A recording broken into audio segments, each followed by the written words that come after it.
Right then, ladies and gentlemen, we have our first speaker from abroad. Well, she's from England, but she's lives in Dingle, Ireland. This is a lady who has done some incredible research, which I myself have found very enlightening because it relates directly to my life and my own experiences. Cathy Morgan has studied mind control, MK Ultra, the activities of the CIA and the Tavistock Institute. She's one of a pair of twins, and she and her twin sister have actually been an active part and have been targeted with this particular agenda in mind. What she has to tell you will be shocking, but it's information you need to hear. So, ladies and gentlemen, give a big round of applause to Cathy Morgan.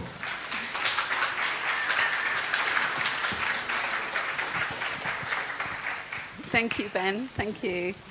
Okay. I've called my talk Deconstructing the Matrix, Journey into Knowing, because this really is it is a journey.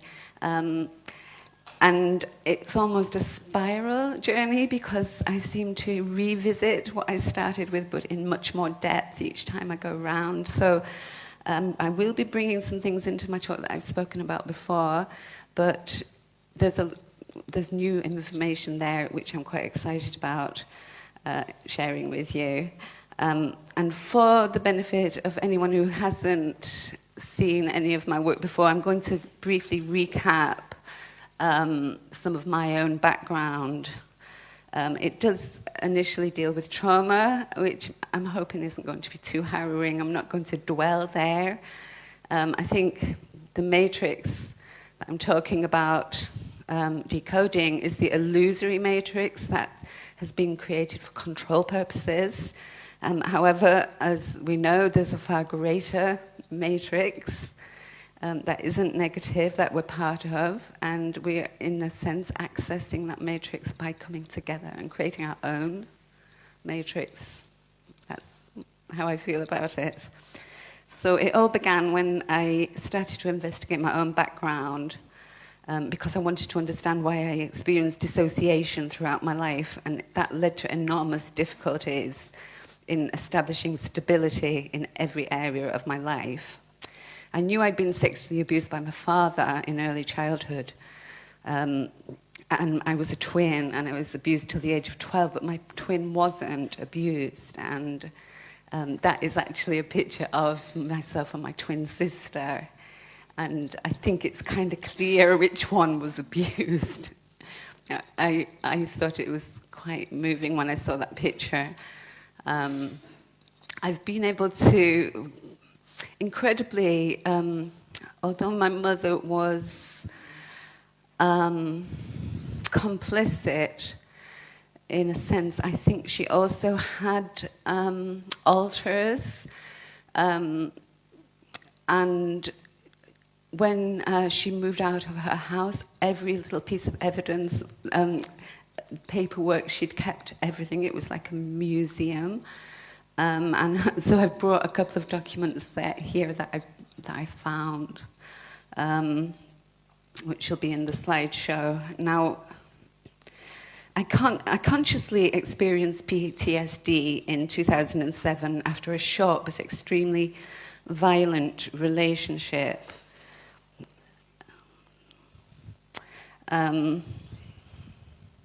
So I was unable to function for quite some time. So I contacted Atos for the first time in my life and tried to apply for sickness benefit. And they just completely rejected my application. So the PTSD became far more severe. And in a sense, they did me a favor because that was the cause of my waking up, to start researching and to start seeing just how fake everything is in the media. And it also gave me an enormous drive to vindicate myself and to make my voice heard and make my case. So eventually, the first two appeals, I wasn't even able to talk at them.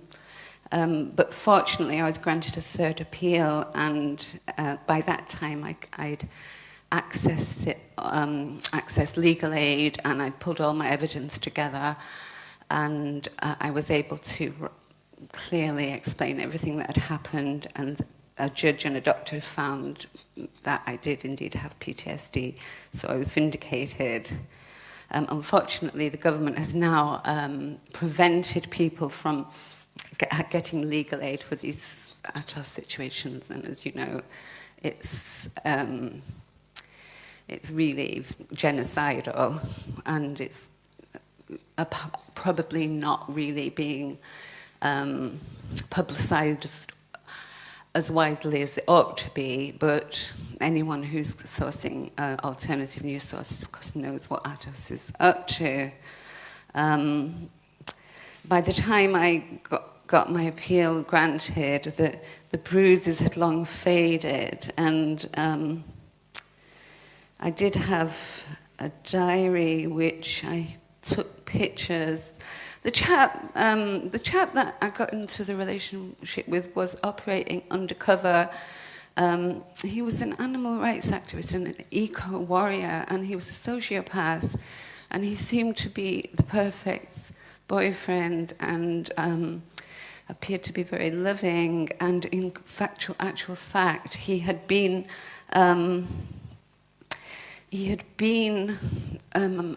on the radar of the police for quite some time. It transpired later when I understood what he was doing, and I pretended to be on his side until I could get away. And so he explained that he'd put rat poison into the food at Oxford University canteen because of the experiments there. And he'd also he was the explosives expert for a particular organisation that were for animal rights, but there was a lot more going on there. It was very dark. And when he went to get went to the embassy, because we bought a property in Bulgaria, he made a point of going around photographing the city of London. And he came home and said, "Oh, the police are going to come because I've made sure they saw my face and when they see who I am." And sure enough, the next night there was a knock on the door. There were 2 policemen there. They had some fake sort of paper with half a face on it saying, "Oh, we think this person might be here." And of course, I didn't suss it out. Now, he didn't start being violent until we were actually on our way with all our possessions to Bulgaria. We actually stopped at a service station, and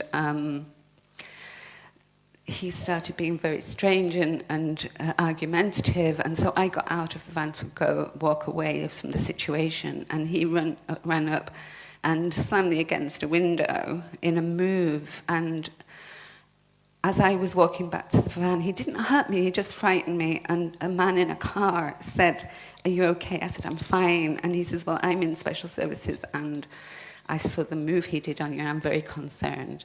Now, when I was relating to this tale later to my twin sister, she said, "Well, and you think that's a coincidence that he was there?" I mean, I hadn't even sussed out he was there for some reason, probably keeping an eye on Luke. So then the police arrived, and they took us separately into 2 different areas and advised me strongly not to go with this person. However, I was very naive. I'd never really sussed out that there were controllers and manipulators that were incurable psychopaths, really. So I thought once we got to our plot of land and we were growing our own vegetables and I would be cooking my macrobiotic food, I thought that would just cure anybody of anything, you know. And so I went ahead. So hence, that was my PTSD experience. Now,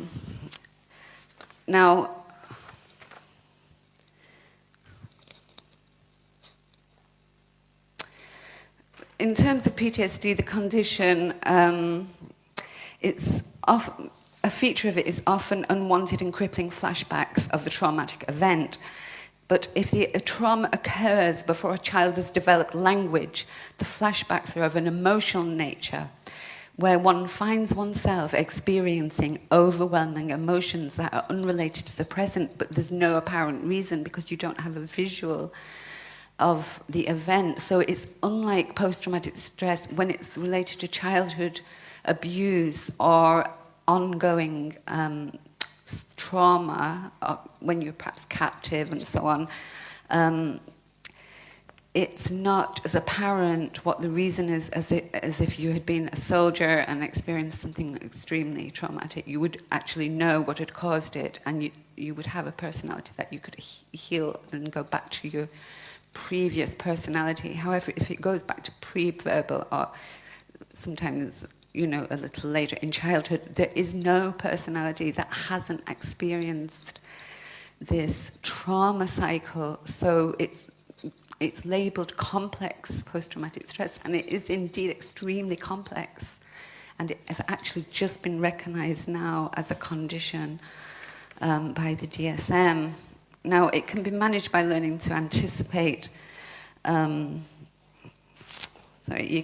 Managed by learning to anticipate when these triggers are likely to occur, and to plan for them. However, when something innocent and innocuous reminds you of the trauma, it can be very difficult living daily events, because if your trauma was experienced at home as a child, then even a simple thing like going to bed, washing, bathing, taking off your clothes, meal times can be fraught with triggers. So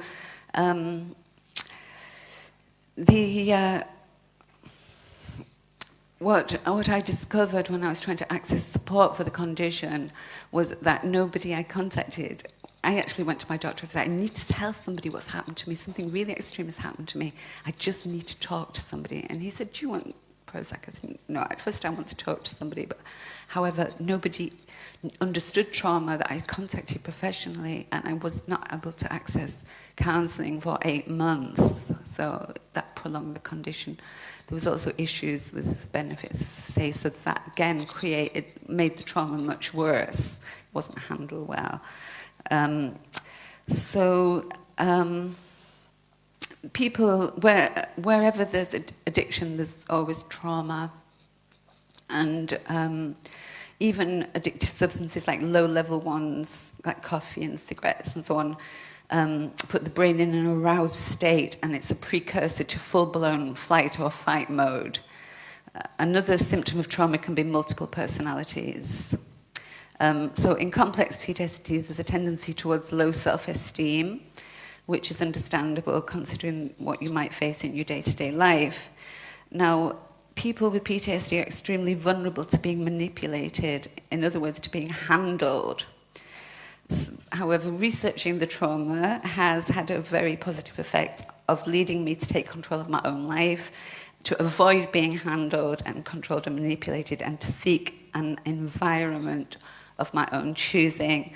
And unfortunately, we have this kind of cultural narcissism whereby the psychopathic people have sort of lackeys and admirers and people hanging around, and culturally it's always rewarded. The narcissism is always rewarded.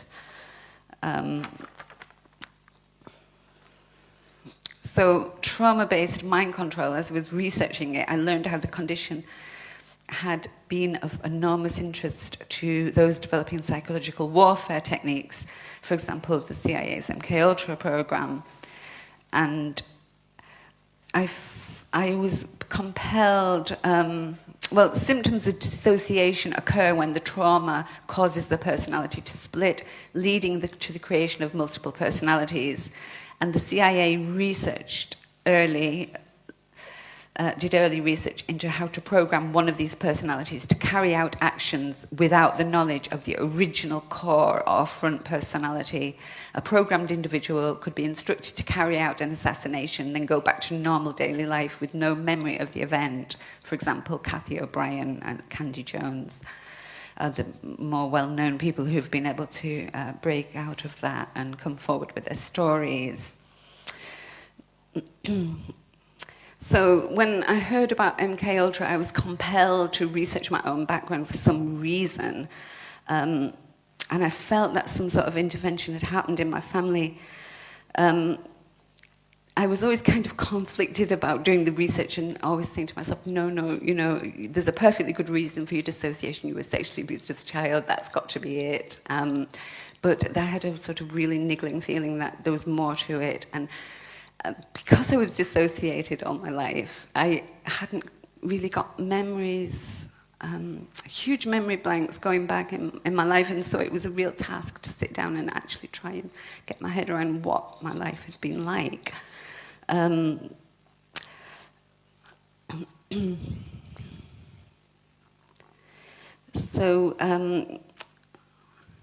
I was constantly asking myself, was the attraction to this research the possibility of ascribing blame somewhere else simply due to the trauma bonding to my father and denial? Or was it a process of seeking to forgive my father so I no longer had to carry the burden of his transgressions? Or was it the result of subconscious memories of such interventions taking place? So those are the constant questions I was asking myself.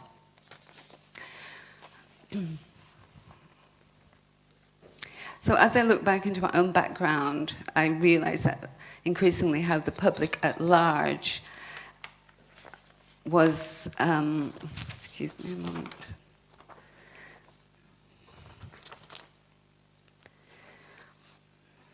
Yeah, and how the public at large was being increasingly and deliberately manipulated, cynically exploited, and dispossessed by powerful psychopathic forces, utilizing a matrix of predominantly unwitting servants.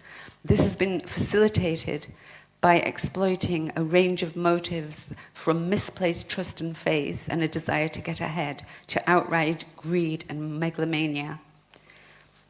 Scientific methods have been employed to fabricate and sustain this illusional reality for the majority, which diverts attention away from what is really happening in myriads of ways. So I'm going to outline some of the findings that have led me to this conclusion by talking about one of its more overt manifestations, the CIA's MKUltra program, as a starting point, and tracing its links to my own life. The National Child Development Surveys were conceived and developed at the highest level, and basically, due to being born in a particular week in 1958, my twin and I were signed up to this survey. However, the documentation in the survey states that there would simply be a questionnaire when the children were born, and they were followed up at the age of 6. But my twin and I received visits in our own home, and we were taken to many appointments, and my parents said we were visited at least every 3 months from birth, so that rang some alarm bells. Now, at the age of 4, we moved to the village of Swainswick in Bath, where we lived from 5 till 11, and it was just 10 miles. We moved from Rochdale in Lancashire, and we were moved to this village which was just 10 miles from the team, the National Child Development Survey team, of which there were 5 members. The main members running the survey in 1958. There had been other surveys. So there were 3 surveys in this series with this team, and the first one was in 1946. There were over 3 generations, and that was overtly sponsored by the Eugenics Society. This second one was more, it was still the same people which were closely linked to the Eugenics Society, but they'd done it under the auspices of the National Birthday Trust Fund, so it wasn't so obvious that it was a eugenics survey initially at the first look. And it was also funded by the Nuffield Foundation, and the main base was down in Bristol, at Bristol University. And then after our one in 1958, there was another one in 1970, so 12 years apart. And looking back again at my life, I remembered that when we were moved down there at the age of 4, my class had a lot of twins. We had 3 sets of twins in my class, and there were a lot of twins in the school, and they'd all been moved to the area. from other places. So that was like a little kind of, oh, that's kind of odd, you know. And as I've delved into this kind of research, twin research is enormous. They find it very useful to use one twin as a control, and something will happen to another twin.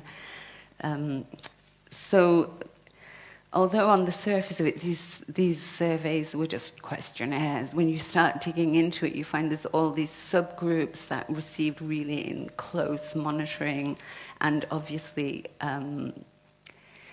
they were prime targets for targeting these individuals in ways, covert ways. So we were taken to the Catholic school in the centre of Bath, and it was run by nuns, and we were actually indoctrinated right from the start. We had to repeat this thing that the Catholics repeat called the Catechism, which is like a rote saying, who made me? God made me. Why did God make me? We had to sit and chant these little they weren't mantras, they were about Catholicism. But I was a real rebel right from the word go. I always knew my dad sexually abused me. I never forgot. And when I was outraged by it, but I wasn't able to tell anyone about it. And this is why I think it was pre-verbal, because I couldn't talk about it to anybody in the family or who knew us. So I was quite amused when I got to my mum's, looking through my mum's paperwork to find this picture that she'd kept where I'd actually, at the age of 5, because it was to a letter to my dad for his birthday in the October after my baby sister was born, so I was 5, I'd drawn Christ as a female, and I just thought it was so funny. Now, I think that the school was Jesuit because that's the report, and the headmistress was called Sister Ignatius Loyola, and he was the head of the founder of the Jesuit movement. So I just thought I'd bring that to the attention of the public. And there is the school that we were at there, and this is the Crescent and the Circus at Bath, which is an extremely Freemasonic city. So I started looking at this village of Swainswick, and I found out that it was owned by Oriel College, Oxford. Virtually the whole village was owned by Oriel College, Oxford. And it was an Oriel Fellow, Sir Henry Tizard, who was the British representative at secret talks with the Canadians to discuss, that took place in Montreal in 1951, to discuss brainwashing. And it was through this meeting that was the beginning of close cooperation, which lasted throughout the Bluebird, Artichoke, and MK Ultra projects. So these are the attendees at that meeting, and we have the Canadian representatives there, and Sir Henry Tizard. Commander Williams was also British. I haven't looked into him yet, but Sir Henry Tizard was the chairman of the Advisory Council on Scientific Policy and the Defence Research Policy Committee for Britain. So another researcher has sourced documents from that meeting where it said there would be research into the general phenomena indicated by such terms as confession, menticide, intervention in the individual mind, together with methods concerned in psychological coercion, changes of opinion and attitudes.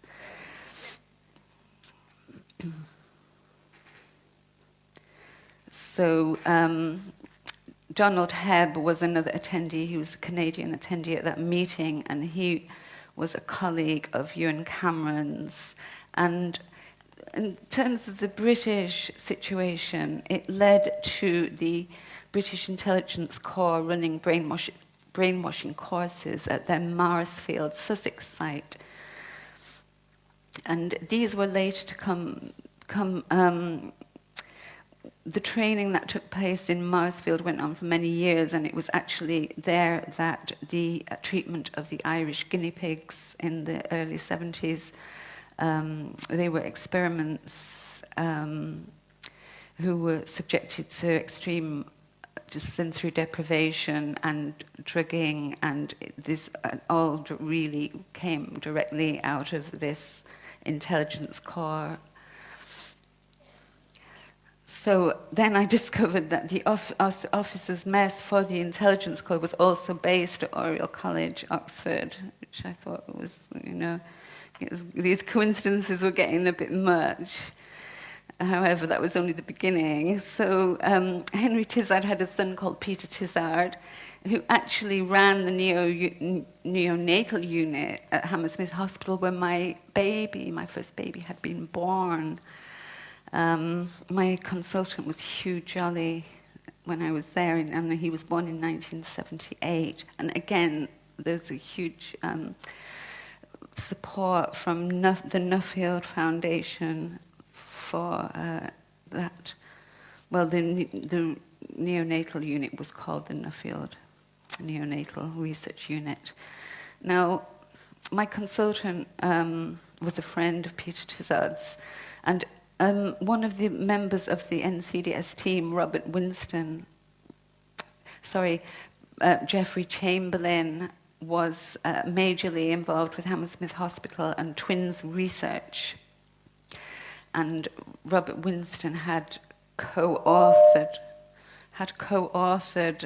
with Chamberlain.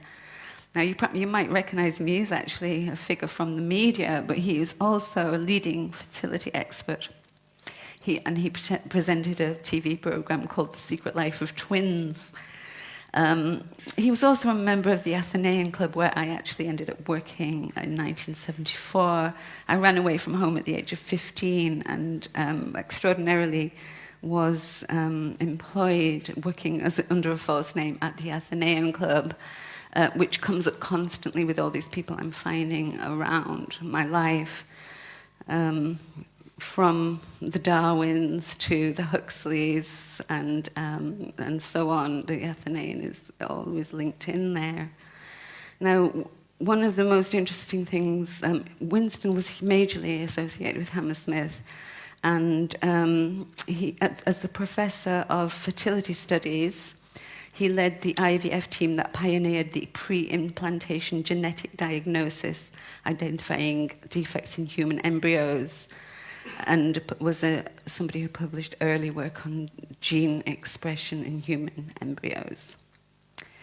So that really brings me to a curious organization that was meeting less than 4 miles away from my home in Swainswick, Bath.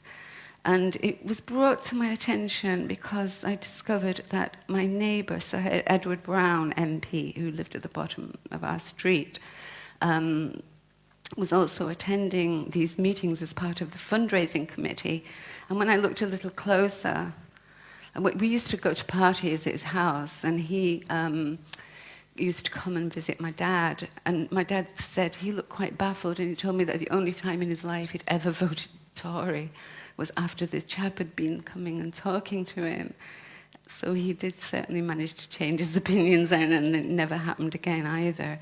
But strangely, I think that maybe the reason I remembered the sexual abuse was because I was really shocked to find a friend who lived a few doors away, who was a year younger than me, told me that my dad had sexually assaulted her.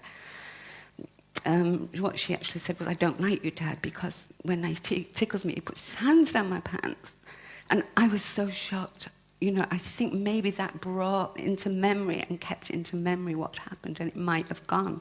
My sisters say it didn't happen to them. I don't know if they've suppressed the memory or if it did, or if it basically didn't, and I was being used as a control and as a twin, as an experiment. I can only speculate. However, not long after that, my dad had an accident at work, and he lost 2 fingers on his right hand. And then we, inexplicably, in the middle of school term, left Bath and went back up to Rochdale.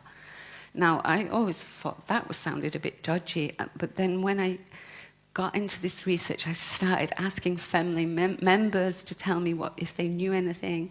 And my sister's husband said, well, I've eventually managed to get it out of him that he'd been brought on board to work under the Official Secrets Act for British Aerospace. And when they got in, asked him if he would do this, they took him out to the car and they said to him, oh, we've vetted your family, we know all about your family, they're fine. And we know all about Bath. And I said to him, what do you mean they know all about Bath? And he said, I don't know, that's just what they said, we know all about Bath. So putting two and two together, I think something went on there, probably around the paedophilia. So that was extraordinary. Anyway, this meeting that Sir Edward Brown was attending, we have so many interesting connections. Now, the Nuffield Foundation, again, was a regular funder. And as is also IBM and even J.R. Rank, Children's Film Foundation, who comes into this later on. I think the most interesting person is this Erasmus Darwin Barlow, actually, who, I'm going to catch up with my notes, sorry. Yeah, Erasmus Darwin Barlow was a colleague of William Sargent at St. Thomas's Hospital, and he discussed shock treatment with him. He served on the Advisory Council on Scientific Policy alongside Henry Tizard. And another interesting person who became president of it just after we left in the early 1980s, well, 10 years after we left, actually, Solly Zuckerman. Now, in 1974, yes, I think we've covered that. So here we have the Advisory Council on Scientific Policy. So we have Zuckerman on there with Henry Tizard. We also have Erasmus Darwin Barlow, who was a long-term chairman of the Bath Institute. And we also have Lord Herbert Morrison of Lambeth, who comes into this shortly. Zuckerman, he collaborated with Julian Huxley a great deal, but he was also cited as one of the major influences on the NCDS survey. Now, he was a long-term close colleague of the NCDS team member, James W. Douglas. So, Lord Herbert Morrison of Lambeth also served on the council, as I say, and he's shown here with J. Arthur Rank, who regularly contributed to the Bath Institute. Now, Lord Morrison married local Rochdale girl Edith Meadowcroft, who he met in Davos when she was 46 years old. It was his second marriage, and by his first marriage, he was Peter Mendelssohn's either grandfather or stepfather. Now I forget. He was very close. By his first marriage. Now, but he married Edith Morrison. Now, Edith Morrison had been best friends with my mother's Auntie Winnie, and Auntie Winnie lived next door but went to Grandma, and she was in and out of the house. They were very close. She was Lady Morrison's best friend, that was known,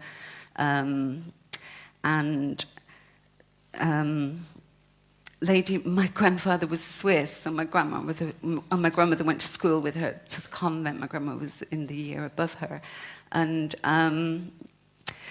I've read her memoirs, and she said she loves everything Swiss, and my granddad was Swiss, and by the way, and she also said she was compelled to learn to play golf at the age of 9, even though she didn't know what golf was. This is in her memoirs.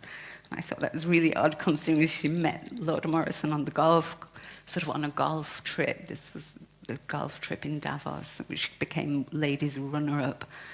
I'm sorry, I don't know what year it is. We're going way back here now, probably 40s, early 40s. So she went to the convent with Grandma, and they kept a house. It's known locally and widely. They kept a house in Rochdale for many years. He was described by journalist Paul Foote as an appalling man, and Foote goes on to say, Morrison was a passionate Zionist. In Israel, he wrote in the Times in 1950, the spirit of human service exists more sincerely and more in practice than in any other part of the world, and of the civilized world, and we are glad it has a Labour government. So this is what Herbert Morrison wrote. So he was a Zionist, basically. Another person of interest on the I keep forgetting what it's called. The ASCP. I think I've got the letters the wrong way around now. Hold on.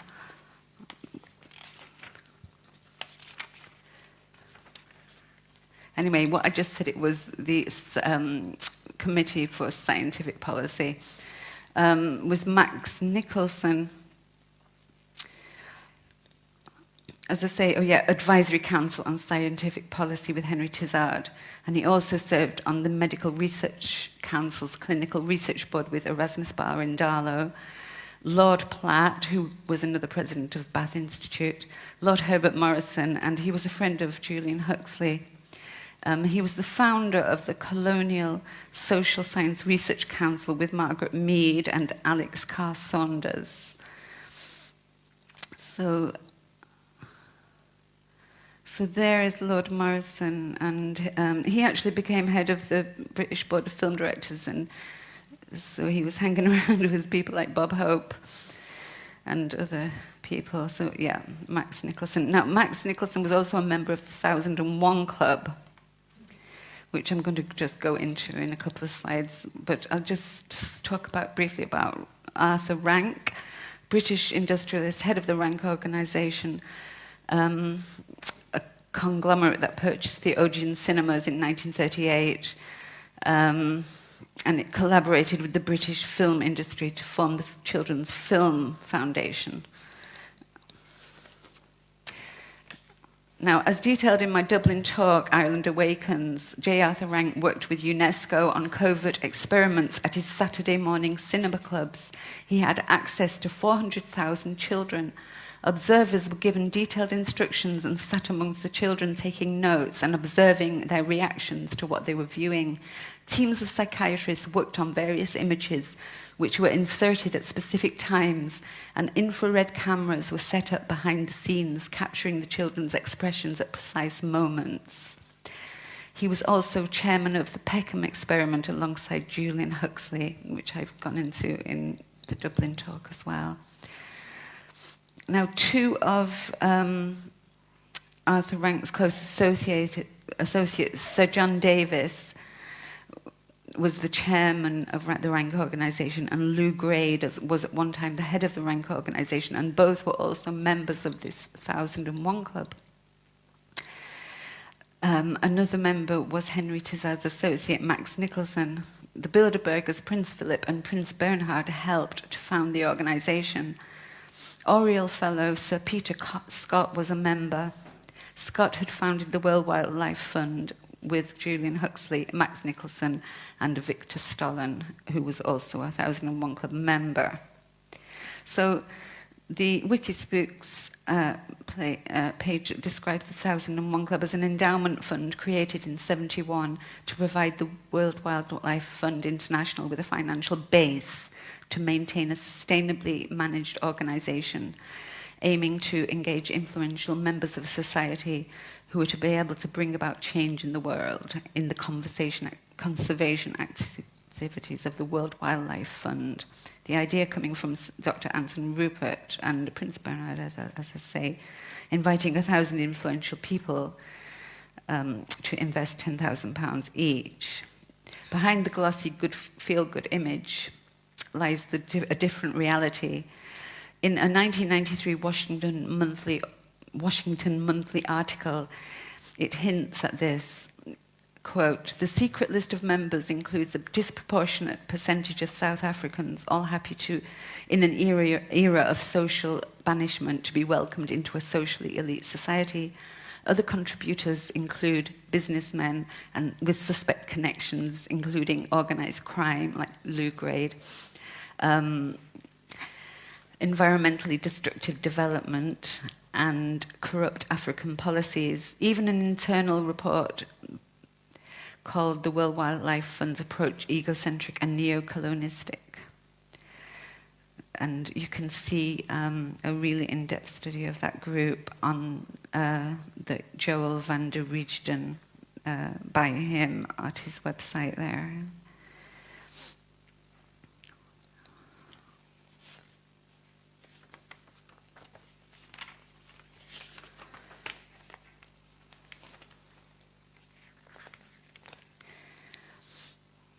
Okay, have I mentioned Max Aitken, another 1,000-member club member? Was called Max Aitken, and he was called the second Baron Beaverbrook, and he was the managing director of the Associated Television Limited, or ATV, which was your first commercial channels when you just only had the BBC, and then this was the very first version of ITV.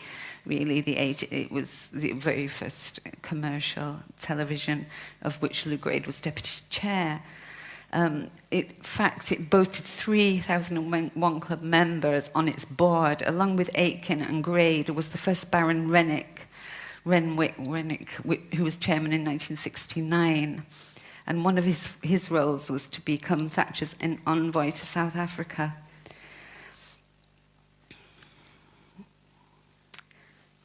So there are a few of the interesting members of the 1,001 Club, which I've been taking notice of. And there aren't that many, a lot of them, they're international. There aren't very many members from the UK, so it's quite extraordinary that they're all interlinking like this and interlinking with the media. Now, in Stone Bloomfield, I've detailed how Tavistock was closely linked to child guidance clinics. And here we see a link between a 1,001 Club member in Stone Bloomfield and the first child guidance clinic with a teaching hospital attached in 1931. It was housed in the newly built Bloomfield Clinic in 1980. And just before unveiling, Lord Robbins added that he'd been talking to Sir Max Aitken, who'd donated £10,000 to help towards the provision of a new children's playground and recreational facilities. And there is Dr. Vaughan, Lou Robbins, Mr. and Mrs. Bloomfield, and Mr. Orchard Lyle at the unveiling in 1980. Now, Bloomfield was long associated with this child guidance clinic because he was lauded for his work with Dr. Vaughan, who was appointed in 1958. So they said that the vision of Mr. and Mrs. Bloomfield had finally made it into bricks and mortar in this new building. So he was obviously closely involved in it. So it was equipped. Now, Bloomfield was a chairman of... He owned a hotel called Odonino's in Regent Street, and famous for staying at that hotel was Alistair Crowley. Odonino's went on to become a property company. He owned a property company called Odonino's as well. And so I thought it was a bit dodgy that they equipped this clinic with closed-circuit television, and they were surreptitiously recording the clients. So when you sort of start to wonder about Tavistock and its links to child guidance, it was basically that they invented the concept of delinquency going way back, and that became a reason to bring lots of children in and subject them to intense monitoring and goodness knows what else. But they were certainly had lots of children that they had access to in order to indoctrinate them and roll out the Tavistock agenda, obviously, but goodness knows what else. Yeah, so that was a report in the Lancet. Now, this Gerald Vaughan himself was actually... Guardian ran an article about Freemasons in the House of Commons, and they said that Gerald Vaughan was the senior Freemason and the most senior Freemason in the House of Commons. And he said, if I have any criticism of Freemasonry, and he didn't have many, it is very difficult to leave once you have joined, and that, of course, is the point. You can be called upon to assist a brother at any time. You can lapse, but you can't resign. So that was quoted in The Guardian from that guy. So it's a small world because it was Instone Bloomfield that established a foundation with Arthur Kessler and Brian Inglis called the KIB Foundation. So that's K for Kessler, I for Inglis, and B for Bloomfield. Now, I've been looking, I had all these suspicions about my own life, so I started looking into my partner's life. And I met Niall in Germany when I was 16 or 17, and we had a baby together when I was 19. In fact, we were long-term partners, and we were together for 7 years. We had 2 children together. And my firstborn son, who was born in Hammersmith Hospital, was his son. So I looked into his background, and there we go. I thought Brian Inglis was his godfather, but I went to visit him and asked him quite a few questions, and he said no, Brian Inglis was his brother's godfather. He was a close friend of his father. Now, his father was called James McGuinness, and he was the first head of RTE News in Ireland. So he was responsible for the way that the Northern Ireland situation would be presented to the Irish public. He'd been interned in England prior to that, and I found an obituary that said that he boasted blowing up power stations in England. However, he did then, after that, join the British Army, which all seems a bit odd. So Martin was our son, and I was amazed to find that Inglis worked with Andrija Puharic, the MK Ultra doctor, when they came over to bring Uri Geller. He was a friend of Uri Geller's, and when they brought... Puharic was handling Uri Geller, and they stayed at Odonino's hotel when they were over in the UK. And again, this is kind of all linking into South Africa as well, because Uri Geller then was responsible for dowsing mineral reserves in South Africa. So I think that he was debunked quite majorly eventually, but when I looked into the experiments that were debunked, I found that the scientist that was working with him was an extremely high-level nuclear scientist that called Hasted, J. Hasted, who worked for Harwell, and he was also worked for Oak Ridge, and he was a very experienced scientist. And the chap that debunked Geller was called Randy something. He was James Randi. He was a magician, and he said that the methods were flawed. However, I find it incredible that scientist of that experience and caliber would be conducting flawed research, and I think that would be a very interesting area to delve into. So that was kind of interesting, that link with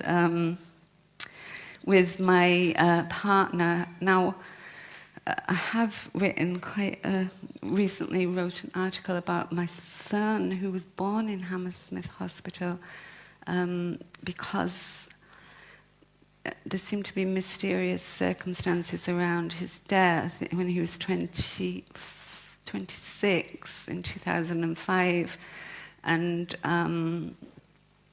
he used to say that he apparently had a thought disorder, and then he was diagnosed with schizophrenia, and then he was in and out of mental hospitals, and eventually just disappeared on January the 20th. And every death that I've ever experienced in my family has been virtually on January the 20th. It just seems to be this big date that comes up all over the place in my life. And I ran away from home on that date, and I had a baby that died on that date as well, a 6-month-old baby who actually died the night after he had his injections. But I felt that Martin might have been targeted to be to do some kind of false flag as a kind of Manchurian candidate.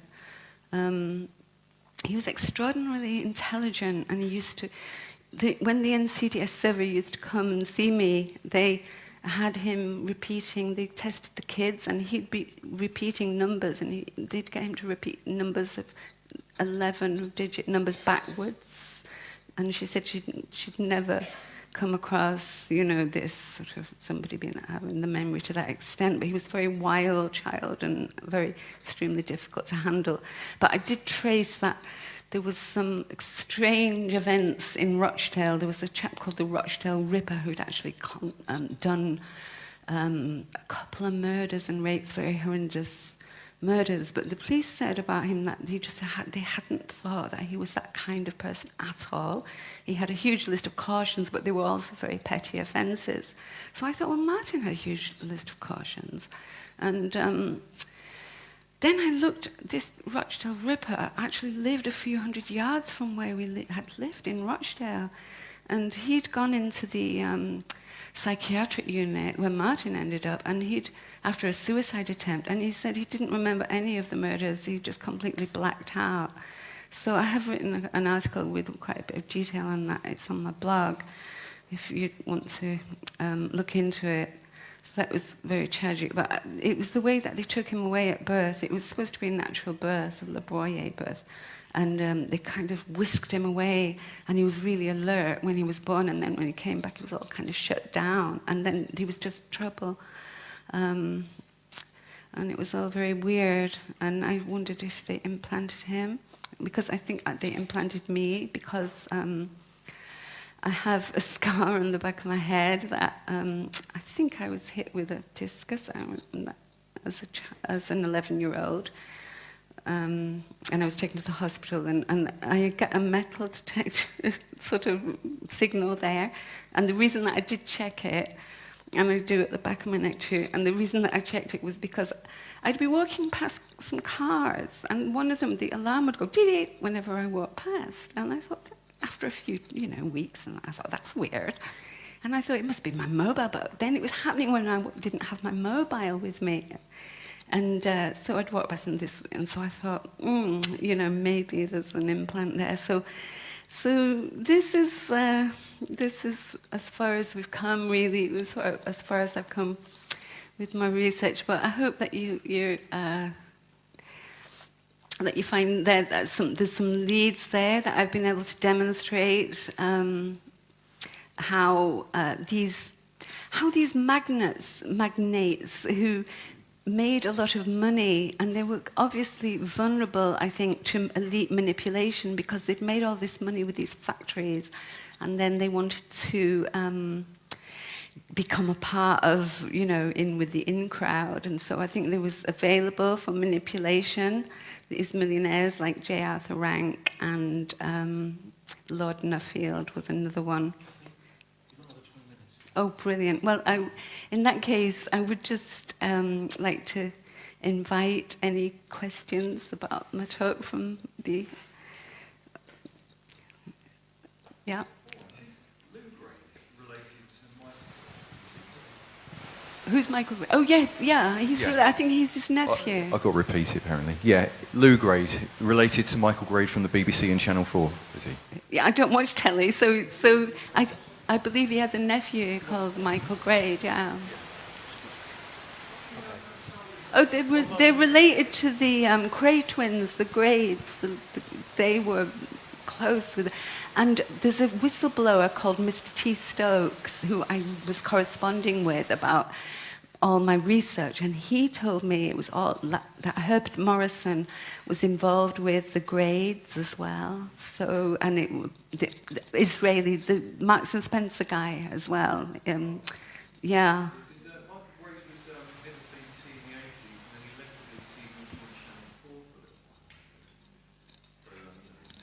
Yeah. I would be pretty sure he'd be related. Yeah. Grandfather of Peter Mandelson. Yeah. Yeah, it is that one. Right, It's the grandfather, isn't There it? you go, then, everybody. But that was by his first marriage, and then because this Rochdale girl was his second marriage. They didn't have children. You mentioned Sally Zuckerman Yes.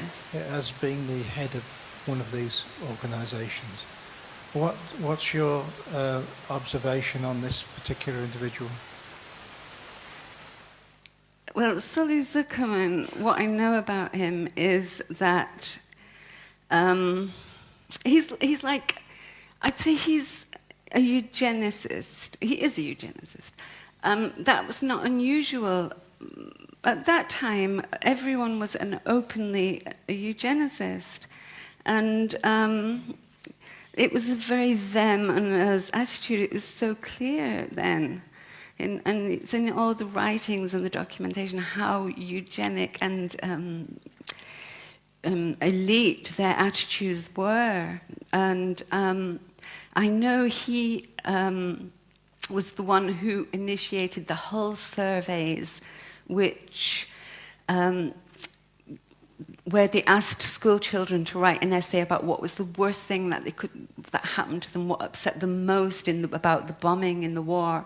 And he collated all these essays and went to Frederick Lindemann, and they then informed the bombing of Dresden. They decided to massively bomb working class people there because it would cause the most disruption.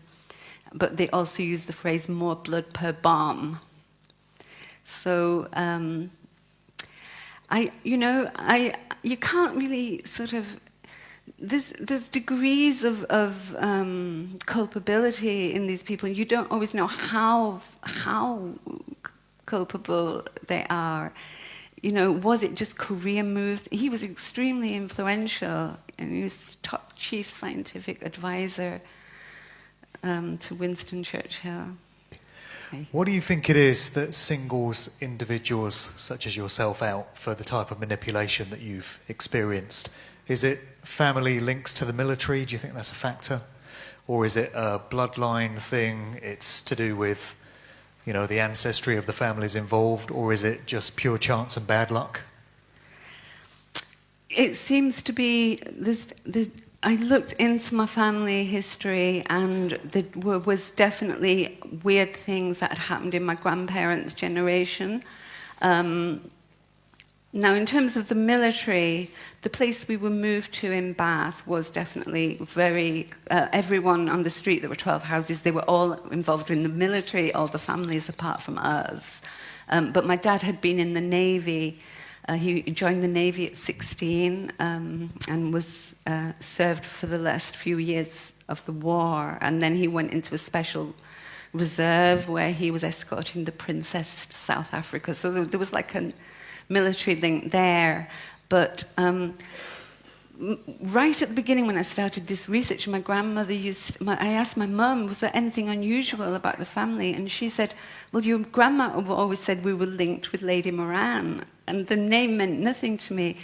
But then when I looked into the name Lady Moran, I found she worked at Porton Down, and that her husband, Lord Moran, was Winston Churchill's doctor.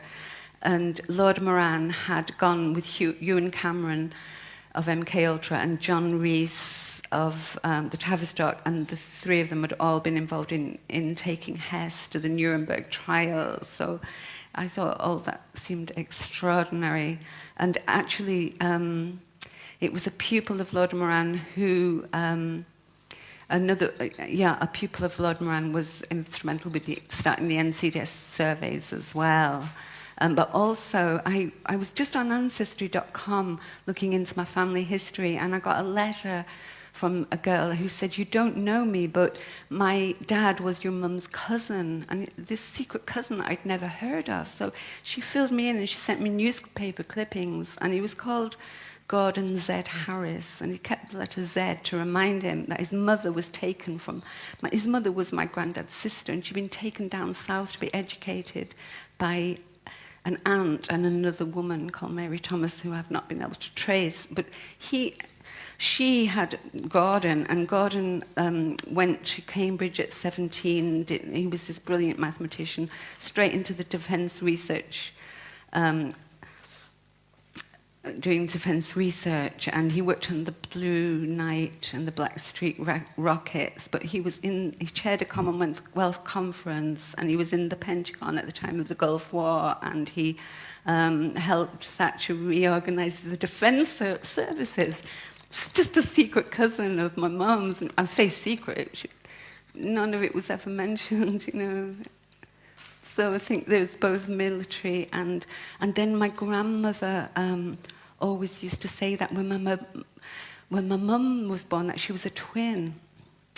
And I think my mum, she was being gaslighted. She was like whistleblowing, really. She was saying, you know, your mum was a twin. And, you know, as a kid, this is coming at you. You don't really notice till you think back. And I said to my mum, well, what did she say? Where's the other twin? And she said, well, your grandma used to say that the priest and the doctor took it away. The priest and the midwife took it away.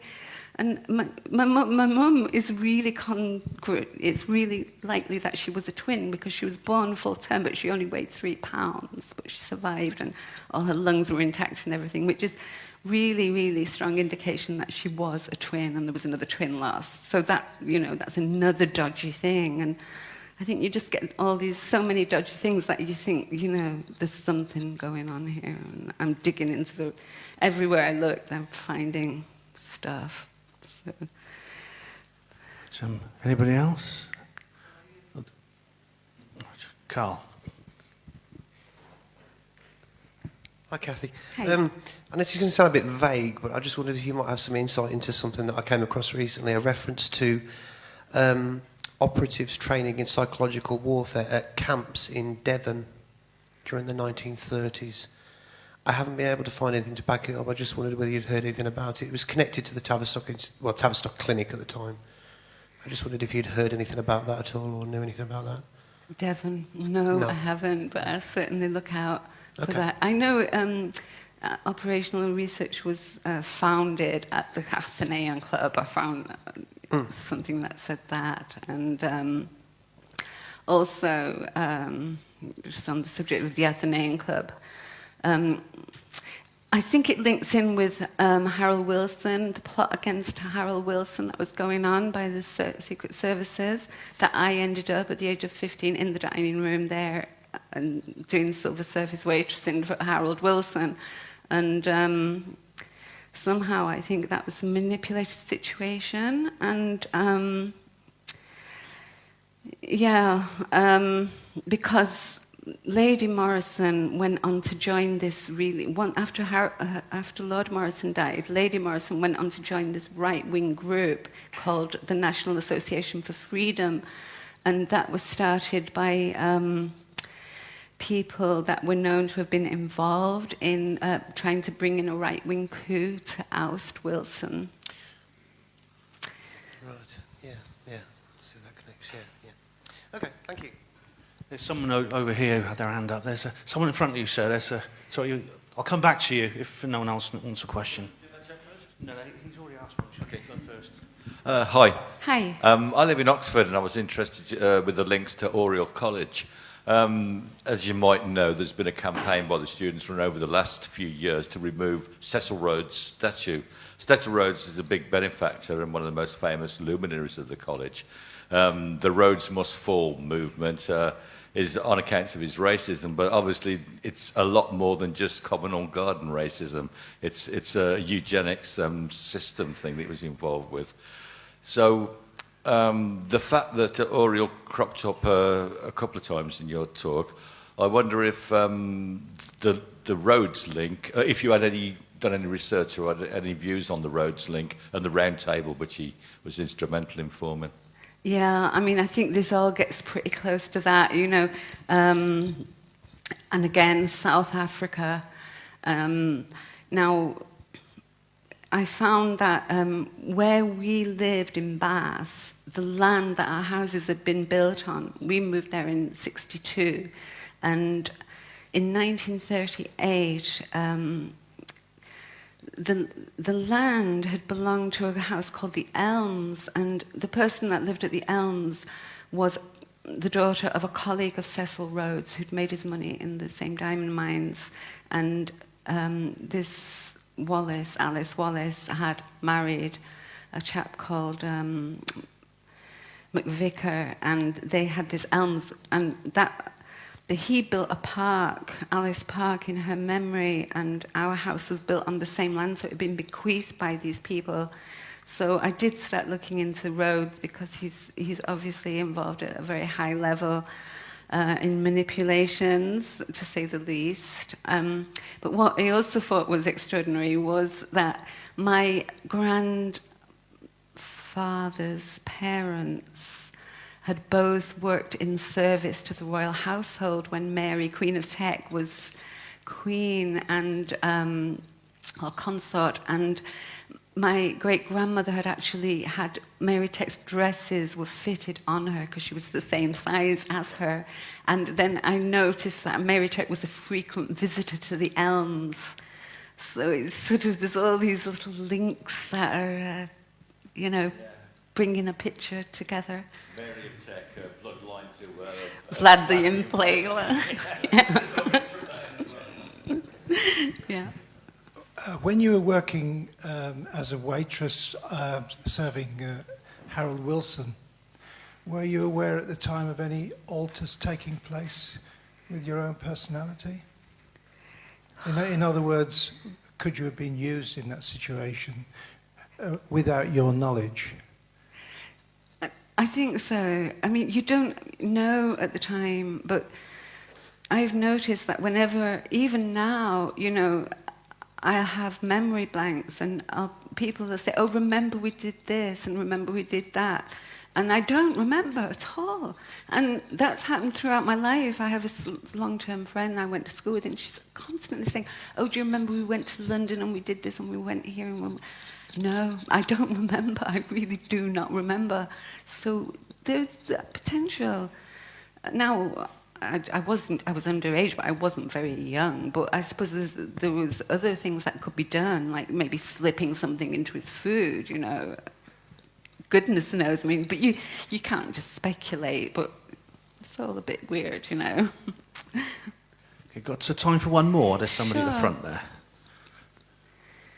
It's really helpful getting questions, actually. It really helps. I'm holding that. Sorry. Yeah. How's it going? Bit of a boring one, really. Probably won't lead anywhere. But you mentioned an MP, Sir Ed Brown, I think it was. Yeah. Is he still about in government at all? What kind of happened to him? Was he involved in anything else sinister? Oh, yeah, that's quite interesting, actually. Like I say, we used to go down to parties at his house, and so I looked into him, and he went on to become a managing director of a company called Biotech, and I think it was at the end of the 90s that they received a £900,000 grant for carbon credit, around the carbon credit thing. So he was obviously well in with somebody. That's a huge grant. Yeah. He was a union man, and a Tory union. Apparently there was this sort of Tory union sort of thing, and And so I don't know, perhaps that's how he persuaded my dad to vote Tory, but what was quite chilling was that at the time that my dad lost his fingers, Edward Brown was billing a motion about insurance compensation at work. So I just thought it was a bit of a, you don't want to speculate too much, but I think my dad they just sort of used him and tossed him aside. It's really, Well, thanks very much for all the questions, and thank you, Yes. Kathy Morgan. It's been a great Thank speech. you. Well done. Thank you. Thank you very Thanks, much. Ben. Great. Thank you.